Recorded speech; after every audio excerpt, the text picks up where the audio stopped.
ಗಿಲ್ಲಿ ರಕ್ಷಿತಾ ಅವ್ರನ್ನೆಲ್ಲ ಮೀಟ್ ಮಾಡಿ ಮಾತಾಡಿಸೋವಂಥ ಒಂದು ಆಪರ್ಚುನಿಟಿ ಸಿಕ್ಕಿತ್ತು.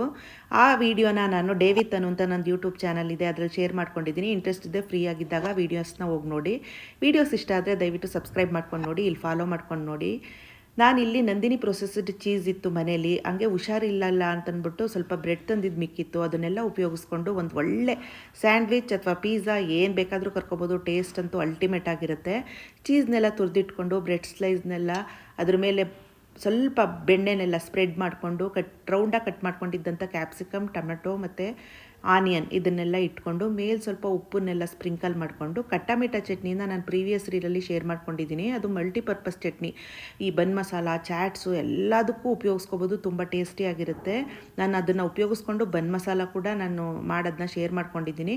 ನಾನು ಸ್ವಲ್ಪ ಡಿಫ್ರೆಂಟ್ ಟೇಸ್ಟ್ ಕೊಡಲಿ ಅಂತ ಅಂದ್ಬಿಟ್ಟು ಆ ಕಟ್ಟಾಮಿಠ ಚಟ್ನಿನೂ ಕೂಡ ಸ್ಪ್ರೆಡ್ ಮಾಡಿಕೊಂಡು ಮೇಲೆ ಚೀಸ್ನ ಉದುರಿಸ್ಕೊಂಡಿದ್ದೀನಿ. ನೀವು ಬೇಡ ಅಂದರೆ ಸ್ಕಿಪ್ ಮಾಡ್ಕೊಳ್ಳಿ, ಬೇಕು ಅಂದರೆ ಕಟ್ಟಾಮಿಠ ಚಟ್ನಿದು ಪ್ರೀವಿಯಸ್ ರೀಲಲ್ಲಿ ಶೇರ್ ಮಾಡ್ಕೊಂಡಿದ್ದೀನಿ, ಹೋಗಿ ನೋಡಿ.